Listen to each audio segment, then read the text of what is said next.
Happy Sunday, everybody. You know what Sunday is? Literary Archaeology Day. And we here at Far From Eden, myself and my little dog Lola, who is snoozing right now, that's her job, is to remind me to ask you guys to like the video, subscribe to the channel, and share the show with your favorite feminists or whoever. But anyway, on Sunday, we read from this book that is the complete first edition of the original folk and fairy tales of the Brothers Grimm. We discovered a lot of truth. We discovered that, in fact, there is nothing new under the sun when it comes to human nature, both male and especially female. Wow, they warned of so many things that if we had just been still paying attention to the original fairy tales, which are more than just a bedtime story for children, if we'd have paid attention to these, over the decades since the early 1800s when they were first published, we wouldn't have a lot of these problems. We wouldn't have an immigration crisis. We wouldn't really have a lot of immigration. We wouldn't have we wouldn't have a lot of things, because we would know that witches are real. And a lot of times they take the shape of a stepmother or an old hag of some description, like a childless older woman. These are things that, if we were going to have feminism, we couldn't have the fairy tales because they are in conflict with each other. I guess it's just a book of misogyny. Anyway, we're going to read it. And we're going in order. And this next one, the title is, and I know titles vary over the years, this is called A Story About a Brave Tailor. I think that future or after this, sorry, I'm super tired today, guys. Editions after this might have called this A Brave Little Tailor, things like that. So if you have another edition, that might be what it's called in yours. But we wanted to go with the oldest because, and when I say we, it's myself and the people who participate in the chat on Thursday, Friday, Saturday, Sunday night. We figured out that they really changed a lot when they went to the 20th century. Was already things were changed, like just knowing the creator exists. And like back then, everybody knew that. It was not a question. It was obvious. There weren't a bunch of atheists going around going, yeah, this just happened out of coincidence. But yeah, then Disney took a lot of the tales and absolutely wokeified them. And now they're like even worse. Speaking of which, the actress, I covered this yesterday, I think, the actress who plays Snow White in the latest rendition of the tale, it's a live action version. Her name is Rachel Zegler. She had to issue an apology for the horrible things she said about Trump supporters. She wanted us all to know no peace and worse things. So she had to issue an apology. I'm sure it was written by her manager or somebody, but it's hilarious because they can't just get away with saying what they were saying before. Their man hatred is getting called out. So that's how I look at it. So without further ado, let's read about the Brave Tailor. Once in the little city of Romandia, a tailor was sitting and working, and he had an apple lying nearby. There were also many flies around the apple, as was usual during the summertime. The tailor became angry, and he took a piece of cloth. Then he hit the flies on the apple and killed 7 of them. When the simple-minded tailor saw this, he thought that he had taken care of the situation quite well, and he soon had a beautiful suit of armor made for himself and also had golden letters inscribed that read, 7 with 1 stroke. Then, dressed in his armor, he went onto the street, and whoever saw him believed that he had killed 7 men with 1 stroke. After that, everyone was very terrified of him. Now, in the same region, there was a king whose praise resounded far and wide, and the lazy tailor made his way to king's court, lay down on the grass, and slept. The royal servants who went in and out of the castle saw the tailor in the splendid suit of armor and read the inscription. They were very puzzled about what this warrior was doing in the king's courtyard during a time of peace. They thought he was undoubtedly a great lord. The king's counselors, who had also seen the tailor, informed his majesty that this man could be very useful whenever there might be a conflict. The king was very satisfied with their advice and soon summoned the well-armed tailor and asked him whether he wanted to enter his royal service. The tailor answered right away and told his majesty, the king, that this is why he had come, and asked him to tell him where he might be of use to the king. The king immediately accepted him into his service and gave him special lodgings. Now it didn't take long for the knights to show the good tailor their ill will. They wished the devil would cart him away, but they were afraid that if ever they had differences, they wouldn't be able to stand up to him because he had killed 7 with 1 stroke. So they continually thought of ways to get rid of the warrior. Finally, they discussed the situation with one another and agreed that they would all go to the king and ask to be released from his service, and the king granted their wish. The king was sad to lose all his knights on account of one man, and he wished he had never laid eyes on him. Indeed, he actually wanted to get rid of him, but he didn't dare to discharge him for fear that the tailor might kill him and all his people and take over his realm.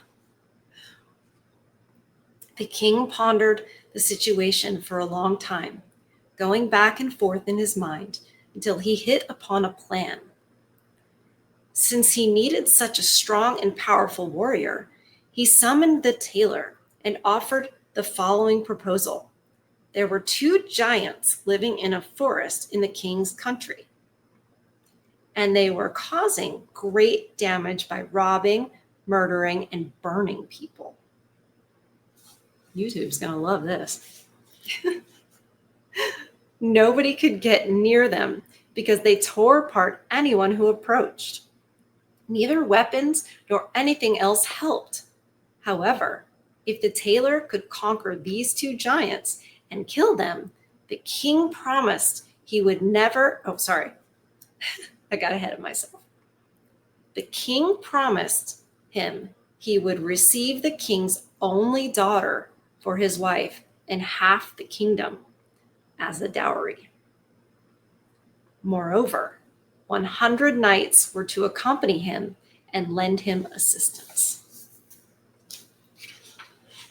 I can't wait to hear what you guys think about this one. This is definitely for men. The tailor felt good about this proposal, especially since he would become the king's son-in-law. And he replied that he'd like very much to kill the giants, but he didn't need the help of the knights, for he knew quite well how to kill the giants. Then he went to the forest, and after he left the knights at the edge of the woods, he entered and began looking to see if he could find the giants in the distance. After he searched for a long time, he found them sleeping and snoring beneath a tree. The tailor didn't have to think long about what to do. He quickly filled his shirt with stones and climbed up the tree under which they were sleeping. Then he threw one stone after another on the chest of one of the giants until he woke up. The giant became angry with his companion and asked him why he was hitting him. The other giant excused himself as best he could. Then they lay down to sleep again, and the tailor threw a stone at the other giant. He too became angry and asked his companion why he was throwing stones at him. They quarreled for a while, but since they were tired, they let it pass, and their eyes closed again. Then the tailor threw a stone at the first giant again with all his might, and the giant couldn't tolerate his companion doing this anymore.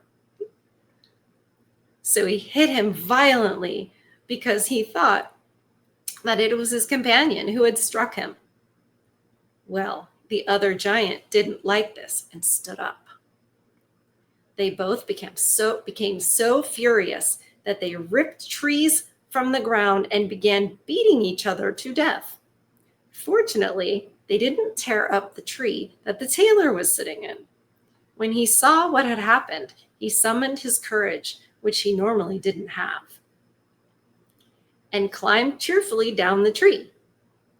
Then he stabbed the giants with his sword a few times to create wounds and left the forest to meet the knights, who asked him whether he had seen the giants. Yes, he said. I've slaughtered the two of them and have left them lying beneath the tree. Oh, so his sword would look like it. Okay. The knights doubted very much that he could come away from the giants without being wounded. So they rode into the forest to inspect this miracle and found everything just as the tailor had said it was. While they all felt astonished, they also felt great horror.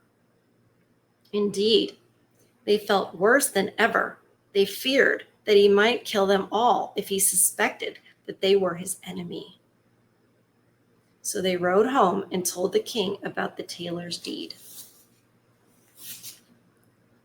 Now the tailor wished to have the king's daughter along with half the realm. But when the king saw that he had killed the giants, he regretted that he had promised his daughter in marriage to the unknown warrior and began thinking of a way to break his promise.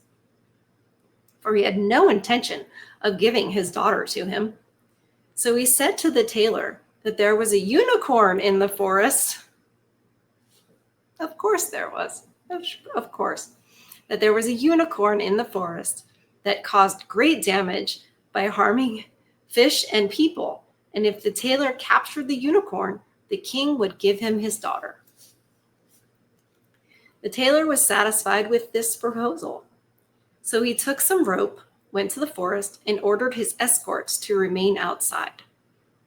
He wanted to enter alone, and as soon as he went into the forest, he saw the unicorn, charging at him and intent on killing him. However, the tailor was nimble, and he waited until the unicorn was very close before jumping behind a nearby tree. Meanwhile, the unicorn was running at full speed and couldn't turn, so that it thrust its horn into the tree so hard that it became stuck. When the tailor saw this, he went to the unicorn, put the rope around its neck, and tied it to the tree. Then he left the forest and announced his victory over the unicorn. Once the king learned of the tailor's triumph, he became tremendously sad and didn't know what to do, for the tailor continued to desire his daughter. So once again, the king demanded that he perform a task and capture a wild boar that was running around in the forest. And if he succeeded, the king would immediately give him his daughter. The king's huntsmen were to lend him a hand, So the tailor went off to the forest with the huntsman.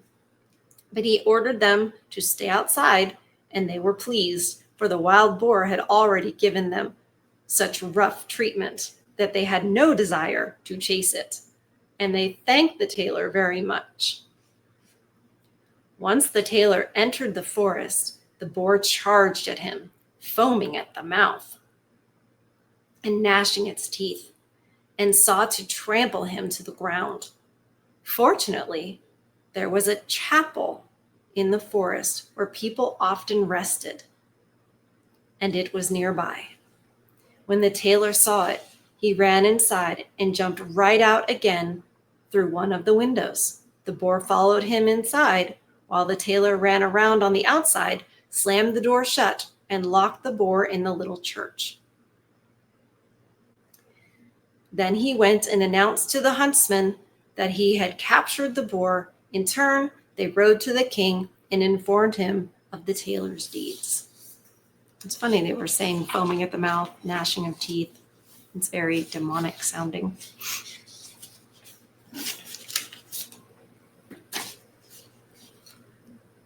It's not clear whether the king liked it or not, and that doesn't matter. He had to give his daughter to the tailor. However, I'm certain that if he had known that the hero was actually a tailor, he would have put a noose around his head instead of giving his daughter to him. As it was, the king had to give his daughter to this stranger, but with grave concern. Thereafter, the tailor didn't ask much, but just thought about becoming the king's son-in-law. So the wedding took place with little joy, and a king was made out of a tailor. After he had spent some nights lying next to his bride, the tailor began talking in his sleep and said, "Boy, finish that jerkin and mend the trousers fast, or else I'll give you a whack on your head with my yardstick." Well, his wife happened to hear all of this, and she went to her father to complain. Uh-oh. She begged him to help her get rid of this husband who was nothing but a tailor. A tailor that had successfully done all those things that none of his knights could do, but okay. The king was cut to the heart when he heard that he had given his only daughter to a tailor.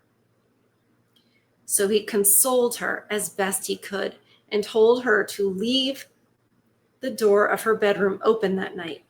Then he would post some servants outside, and when the tailor began to talk, they would go inside and do away with him. You can't have daughters that go back to daddy when they're not happy with the husband. It's not good. You realize, oh, great, I married a princess, but she still answers to the king, and the king's still ready to save the day. You gotta watch out for those ones. Okay. I lost my spot. You guys know I do that? Okay.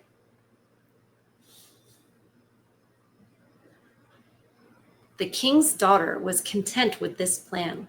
However, the king had a weapons bearer at his court who was kindly disposed to the tailor, and he had overheard everything. So he went quickly to the young king and informed him about the plot against him and advised him to protect himself as best he could. Ooh, this is getting so good, you guys. Ooh. The tailor was very grateful and assured his friend that he knew how to take care of this matter. When night arrived, the tailor went to bed with his young queen and pretended to fall asleep. While she secretly got out of bed, went to the door, opened it, and then got back into bed. As soon as the tailor heard this, He began to talk loudly as if he were talking in his sleep, and so loudly that the servants outside the door could hear him. "Boy, finish that jerkin and mend the trousers fast, or else I'll give you a whack on your head with my yardstick. I've slain 7 with one stroke, killed 2 giants, captured a unicorn, and trapped a wild boar.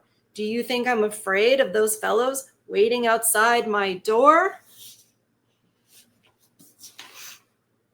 When the men heard the tailor's words, they fled as if the wild host of hell were after them, and nobody wanted to do anything to him after this. Thus, the tailor remained a king for the rest of his life. But, I mean, you got to keep one eye open with that woman, right? She was ready to do away with you. Now, this has a part 2. It just says Roman numeral 2. So I don't know if this is like an alternative ending or an addition. I don't know, but we're going to read it. So yeah, you can't. And it's also like men are only good as far as they're useful, and it's about status. She needed to have the status. He did all those things. He didn't do those, 7 in one stroke. Those were the flies. But he did take care of the giants and the unicorn and the boar. But it's the status. These chicks need the status. And that king wanted status for his daughter. You got to watch out for the SIMP dads. It's no good. It's no good, especially my only daughter, right? I can't wait to hear what you guys have to say, but all I can think is that that's a SIMP dad. I'm sorry, but it reminds me of Steven Crowder's situation. And what happened? Like, he married like the perfect woman, right? She's good family, goes to church, 0 body count. But then what happens? He works a lot and he expects a wife. He expects a traditional, marriage. And suddenly that's abusive. And guess what? Daddy to the rescue. Daddy comes in. He's like, oh no. And he starts helping the attorneys and everything. Basically slander Stephen and almost ruin his business. Kind of like blackmail him. Like, I don't want to get into it too much, but it's a whole thing. And so you have to be careful, because you think it's a princess and she comes from this great family. She's got such a good relationship with her father. Well, like what? Like, she can do no wrong? Like, she's never faced a consequence? Like, she deserves the world? She deserves this? She deserves this? Oh, honey, you deserve the best. You deserve a man that'll never hurt you. That's ridiculous. People hurt each other. You're not going to have a relationship with somebody for decades and never hurt them. It's not on purpose. It's accidental. This is what humans do. But I'm telling you, these fathers create absolute monsters. And they're like simps for their daughter. And they seem to love being the hero to, rescue the daughter from the husband. And it's no good. You don't want to have to sleep with one eye open, figuratively or literally. So let's read part 2. One summer morning, a little tailor was sitting in his table by his window. Just then, a peasant woman came down the street and cried out, "Good jam for sale! Good jam for sale!" I guess this is a different tailor. I don't know. We're going with it. We don't know. When we're doing literary archaeology, we're just digging. We don't know what we're going to find. Could be gold. Could be, excrement. We don't know. It's exciting either way for me, but I'm totally nerding out. So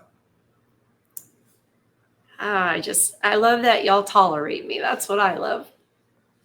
The tailor stuck his head out the window and called, "Up here, my dear woman. You're sure to make a good sale with me." When the woman came up, he inspected each of the jars and finally bought 1/4 of a pound. Wow, that's a lot of jam.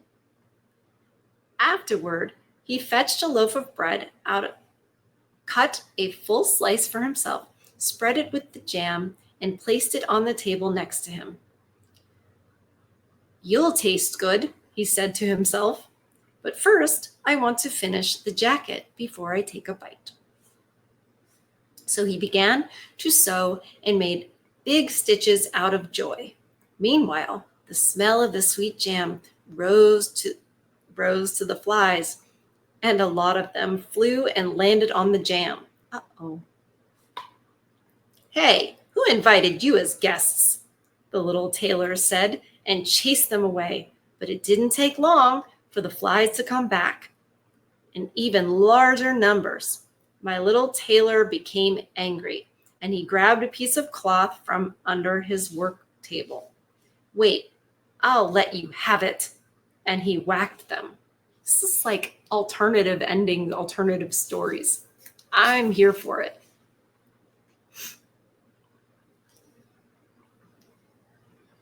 Okay, so he said, "I'll let you have it," and he whacked them.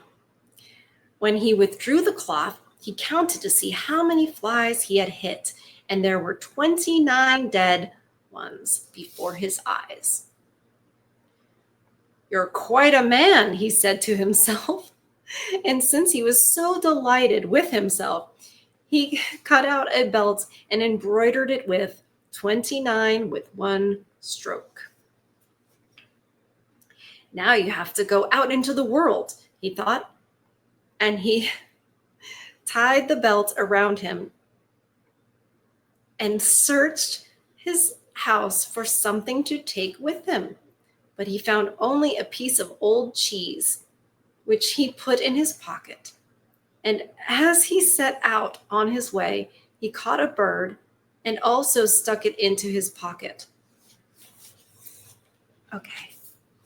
The second part is not as long.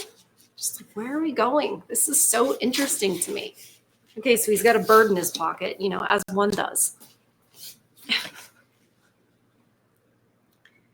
His way led him up a high mountain, and when he reached the peak, he came across a huge giant who was sitting there, and he said, "How are you, my good fellow?" "You're gazing at the world, right? Well, I happen to be on my way into the world." The giant looked at the tailor contemptuously and said, "You're a miserable creature."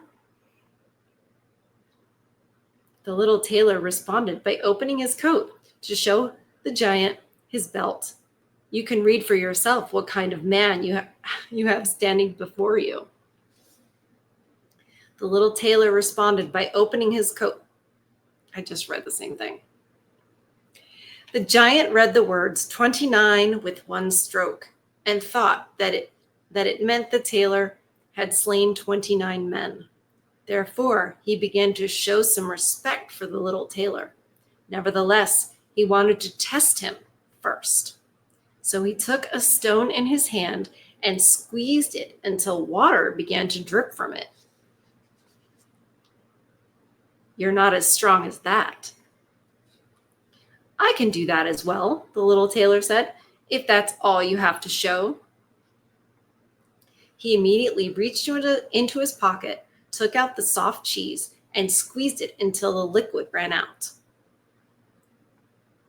"That beats yours, doesn't it?" the tailor declared. The giant was puzzled, and so he picked up a stone and threw it so high that it could barely be seen with the naked eye. "Now you do the same." "Ah, that was a good throw," said the tailor, "but even so, the stone had to return to the ground in the end. Now I'm going to throw one that won't ever come back." He reached into his pocket, took out the bird, threw it into the air, and the bird flew away for good. How did you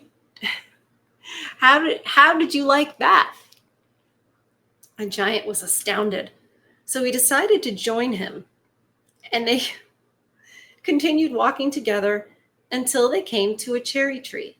The giant seized the top where the fruit was ripest, He bent it down and handed it to the tailor and told him to eat some of the fruit. But the little tailor was much too weak to hold on to the treetop. Uh-oh. And when the giant let go of it, the tailor was catapulted into the air. After he had come down again unharmed, the giant said, "What's this? Don't tell me that you're not strong enough to hold on to that twig." "That's nothing," the tailor responded. "Do you think that something like that is really difficult for a man who's slain 29 with one stroke? Do you know why I did that? I jumped over the tree because some huntsmen were shooting there in the bushes. Let's see if you can jump over it yourself." Now the giant believed for sure that there was nobody in the world who could surpass the little tailor in strength and cunning. And at the end of this, it says, the rest of this tale is missing. I still think it's complete how they have it. I'm glad they included it because the giant then thought that the tailor was unmatched in strength and cunning. It seems like this is definitely a great story for little boys, to teach them what it is to be a man, to teach them to be brave, to be smart, to be prepared. I feel like Boy Scouts, all of these things. I also like it because he's a tailor, but as a man, he can go and be something else, something more if he chooses to. And that was very against, any kind of caste system or feudal system. It's very like a man going and finding it, making his fortune, finding adventure. And I just can't wait to hear what you guys have to say about it. Were you guys read anything like this as kids? Were you taught this as boys? Because I feel like in this day and age, they just want to teach boys to be soft. They want them to be, feminine. They don't teach them. There aren't the same rites of passage for boys as there used to be. Have you guys noticed this? Have you noticed how soft the like teenage boys are right now? Or even guys in their 20s? The emotional regulation isn't there. They haven't been fathered, right? And I'm not criticizing. I just want to make this clear. I'm not criticizing the boys and I'm not criticizing their fathers. I'm saying that we have this gynocentric culture ever since feminism, kicked off here in basically the middle of the 19th century with the Seneca Falls Convention and the Declaration of Sentiments, which was the female Declaration of Independence, and basically just wanted to break up the nuclear family, end the patriarchy, which means they don't want men in charge. Even though when you have good men in charge, everyone is safer, life is better. And we saw that for a long time in the West. And we're seeing it degrade as the patriarchy is torn down. And men are chastised for being masculine. And you see mothers being the lead of the family, making the decisions, being the disciplinarian, which tends to be just, yelling and screaming at the kids. It's very emotional. It's about how whatever the kid's infraction made her feel. And it should be, this is wrong, and this is why it's wrong, and this is what you're going to do to make up for it. And I personally think it works better when the father is in charge of the discipline and the order of the family. I think things run smoother. I think expectations are clear. But we've come to a point in society where, that's abusive. It's not. It's better for everyone. But, children are going to throw tantrums, and adults who act like children are going to throw tantrums about it and scream, "That's not fair," and I want. Well, life isn't fair, and you don't get everything you want, and that's just how it is. And somebody needs to be in charge. You can't have equal partnership. It doesn't work that way. Somebody's the pilot of the plane. Somebody's the captain of the ship. Somebody's got to break the tie when there's a disagreement. And it doesn't work as well when it's the wife, the mother, whatever. It doesn't. We can see the outcome of it. We see it. I am starting to see single mother outcomes when their parents are together. And I look closer at it and I go, oh, it's because she's running the whole show. There's a lack of discipline. There's nobody, like, boys aren't getting their hair cut. Everybody's overweight. Have you seen the difference between the boy Arnold Schwarzenegger raised and the boy his ex-wife Maria Shriver raised, the two of them? It says everything. So, we need boys to be read stories like this little tailor. They need to be inspired by adventure and inspired to be great. Not pressured to be useful to a woman, but to be great and good for, society, the Christendom. Anyway, that was good. I enjoyed that. So we're just having that one today. So it was long. The next one in the book is Cinderella, and we have read that one. So one after that is How Some Children Played at Slaughtering. So it's getting rough here in Grimm Brothers land. That is rough. Of all the things I talk about, YouTube's going to have a real problem with the fairy tales. But that's the thing, like, it would be so much better if we actually raised our kids to be adults, not let the kids be kids. Yeah, protect them from things that they shouldn't be exposed to yet. However, prepare them to be adults. Oh, I could go on and on about that. Anyway, thank you guys for joining me with our literary archaeology.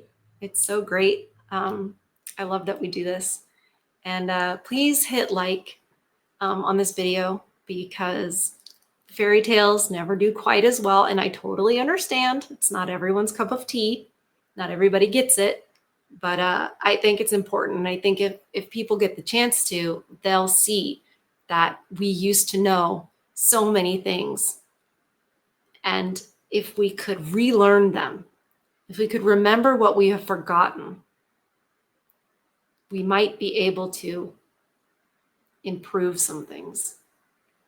Maybe even if it's just in our own lives. Just to know truth is comforting. Whatever anguish of spirit it may cause, I'm willing to know the whole truth.